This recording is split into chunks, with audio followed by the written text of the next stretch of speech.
주님의 주시는 평화와 위로가 우리 가운데 임하기를 빕니다.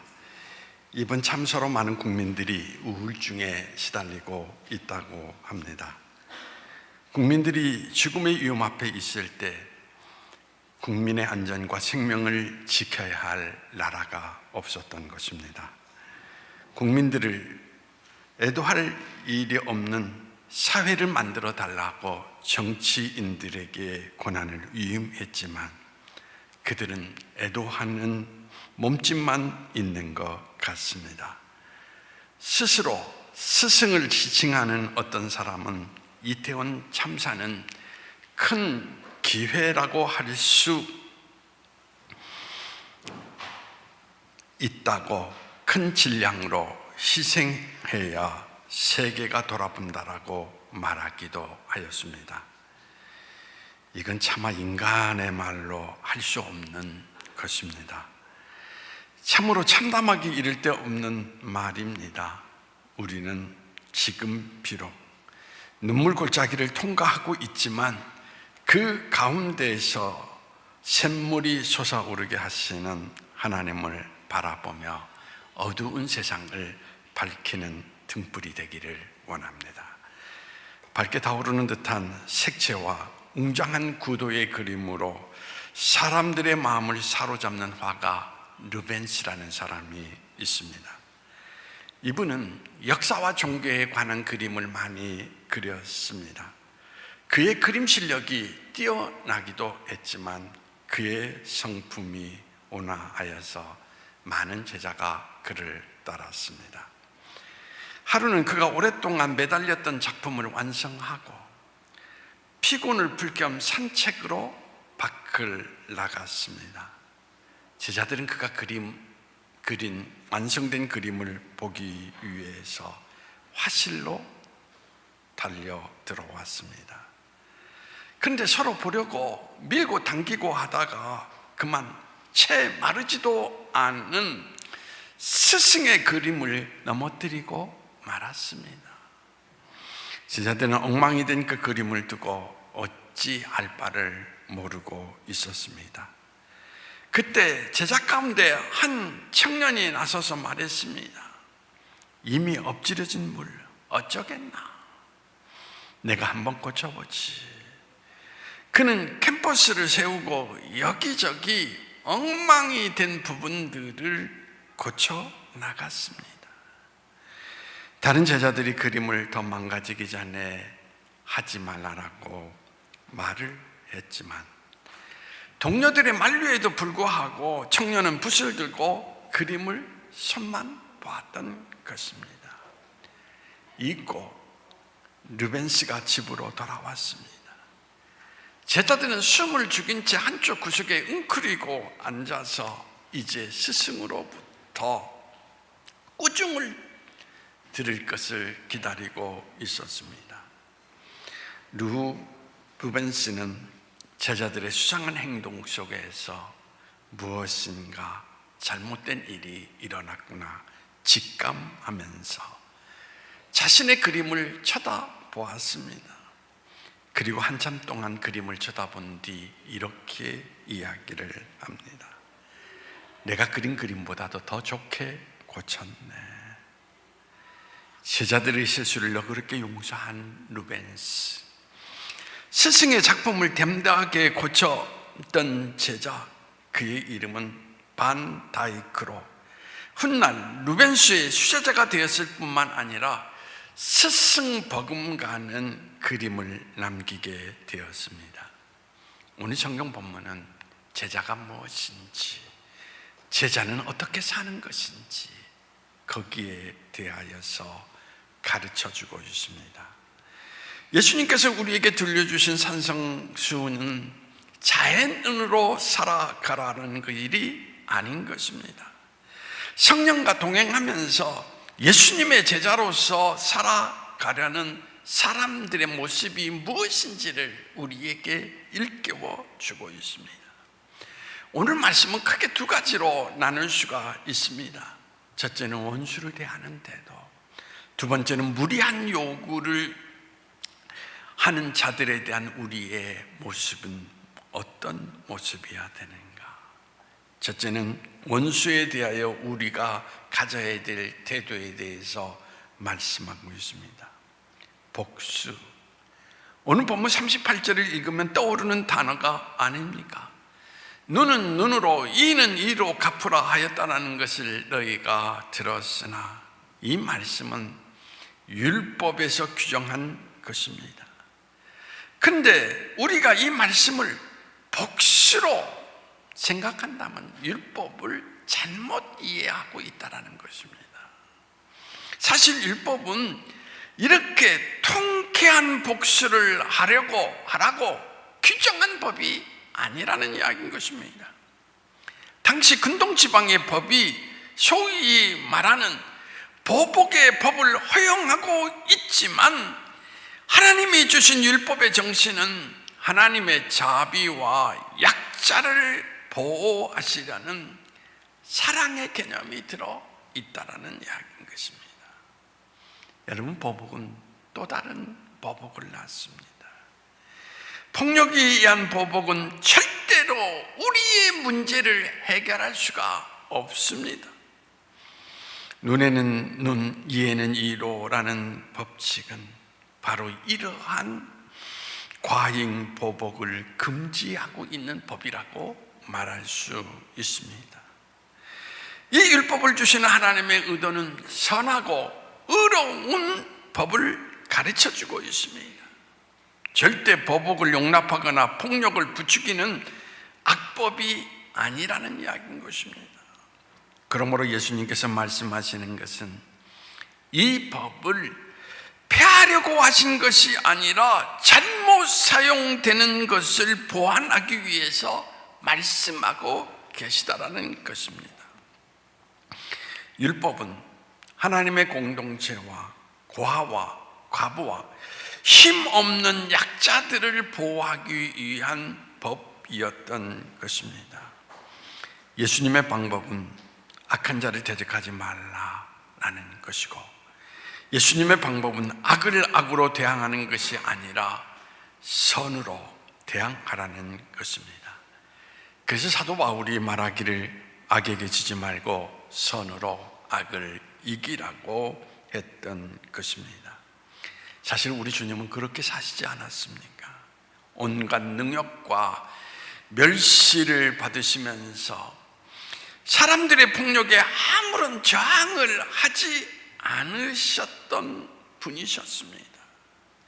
그분이 우리에게 그렇게 살라고 하시는데 우리가 무슨 말을 할 수 있겠습니까? 아버지에게 총격을 가한 팔레스타인의 테러범을 추격하다 마침내 화해에 이른 유대계 미국인 여성이 복수와 희망의 스토리라고 하는 수기를 썼습니다.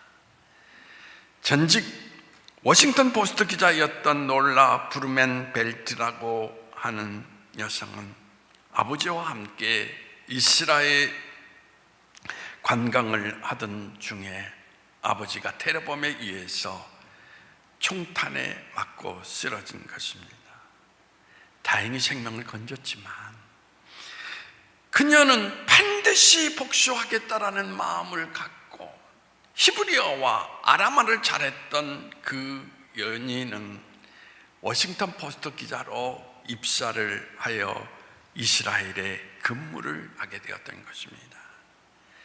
그녀는 이스라엘의 법원 기록을 다 뒤져가며 12년 만에 테러범이 누구인가를 알게 되었습니다. 오마르 하티브라고 하는 그 사람이 25년형을 받고 교도소에 복역 중인 것을 볼 수가 있었습니다. 복수심에 불탄 그녀는 자기가 바로 테러를 당한 사람의 딸이라고 하는 그 신분을 숨긴 채 범인과 가족들을 만났습니다. 그러나 그녀가 내린 결론은 복수는 동물적인 본능일 뿐이라는 것. 물리적인 복수보다는 범인으로 하여금 자신의 잘못을 깨닫게 하는 것이 진정한 복수라는 결론을 내리게 되었던 것입니다. 이후 그녀는 아버지를 쏜 범인의 가석방을 위해서 법원에 청원서까지 제출을 했습니다. 그는 아버지와 함께 테러범의 집을 찾았습니다. 그리고 용서를 구하는 그의 가족과 뜨거운 포옹을 나눴습니다. 그녀는 말하기를 테러범에 대한 진정한 복수는 용서와 화해라는 사실을 깨달았다라고 그 수기에서 고백하고 있습니다. 주님께서 왜 원수를 사랑하라 하셨는지 아시겠습니까? 바로 우리 자신을 위해서 원수 갚는 일, 보복하고자 하는 그 어두운 마음 속에서 우리를 자유케 하시기 위해서 말씀하셨던 것입니다. 두 번째는 우리의 무리한 요구에 대한 태도입니다. 오늘 본문 39절에서 42절 말씀, 무리한 일들, 억울한 일들에 대해서 오늘 우리는 어떻게 반응을 보여야 하는가? 39절, 나는 너희에게 이르노니 악한 자를 대적하지 말라. 누구든지 내 오른뺨을 치거든 왼뺨을 돌려대며 또 너를 고발하며 속옷을 가지고 하는 자에게 고도까지도 가지게 하며 또 누구든지 너로 억지로 오리를 가게 하거든 그 사람과 심리를 동행하고 내게 구하는 자에게 주며 내게 꾸고자 하는 자에게 거절하지 말라 라고 말씀하십니다. 여러분, 원수를 사랑하는 방법이 뭡니까? 무엇인가 우리가 빼앗기려고 하지 말고 그들을 향하여서 나눔을 실현하는 것입니다. 이것이 원수를 사랑하는 방법이라고 이야기를 드릴 수가 있습니다. 첫째, 누구든지 내 오른뺨을 치거든 왼편도 돌려대며, 둘째, 너를 고발하여 속옷을 가지고자 하는 자에게 고도까지 가지게 하며, 셋째, 누구든지 너로 억지로 오리를 가게 하거든 그 사람과 심리를 동행하고 내게 구하는 자에게 주며 내게 꾸고자 하는 자에게 거하지 말라. 한 걸음 앞서서 그에 필요한 모든 것들을 채워주라는 이야기인 것입니다. 아니, 넘치도록 행하라는 이야기인 것입니다. 근데 사람들은 절대 손해보려고 하지 않습니다. 손해보지 않으려는 사람들이 요구하는 누군가에게는 손해를 끼치게 되어 있습니다. 손해를 보면 모든 것이 다 해결됩니다. 미국 선교사 중에 제임스 엘리어트라고 하는 선교사가 있습니다. 이분은 학교를 졸업하고 뜻을 갖지 않은 동년의 사람과 더불어서 남미의 에콰도르 인디안 부족이 사는 마을로 선교사로 길을 떠났습니다. 그런데 그곳에서 선교를 한 지 얼마 되지 않아서 인디안들의 습격을 받게 되었습니다. 그리고 인디안들의 습격 속에서 그들은 결국 그곳에서 4명이 모두 죽음을 당하게 되었습니다. 사실 그들은 항상 길을 떠날 때마다 자기 품에 총을 가지고 있었습니다. 사나운 맹수로부터 자기 자신을 지키기 위해서 총을 가지고 있었습니다. 인디안들의 공격을 받았을 때도 그들은 총을 가지고 있었습니다. 하지만 그들은 총을 사용하지 않았습니다. 그냥 그 자리에서 순교를 당했던 것입니다. 만약에 그들이 정당방위였다라고 하면서 총을 사용하였더라면 자기 생명은 지켰을지 모르지만 중요한 사실은 바로 그곳에 선교의 뿌리를 내리지 못했을 것이라는 것입니다. 저들은 그것을 생각하고 총을 가지고 있었지만 총을 사용하지 않고 죽었던 것입니다. 이 사건이 미국 기독교계에 큰 충격을 주었습니다. 한 기독교 잡지사 기자가 엘리어트 선교사의 부인을 찾아가서 분노하면서 어찌 이런 비극이 있을 수 있느냐라고 이야기할 때 분노하는 기자를 향하여서 엘리어트 선교사 부인은 이렇게 대답을 합니다. 말씀을 삼가해 주십시오. 비극이 나네요. 제 남편은 바로 그 목적을 이루기 위해서 그곳에 갔습니다. 그리고 엘리어트 부인은 남편이 대학 다닐 때 썼던 큐티 노트를 그에게 보여주었습니다. 그 글은 미국에 있는 모든 그리스도인들에게 깊은 감동과 도전을 주었습니다. 결국 끝까지 붙들고 있을 수 없는 것이 있습니다.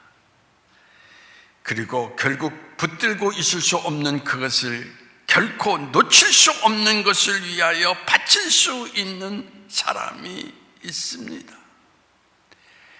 날 구원하신 주님 앞에 부끄러움이 없이 내 삶을 결산하기 위해서 놓쳐서는 안 될 그것을 위하여 결코 끝까지 붙들 수 없는 그것을 바치겠습니다.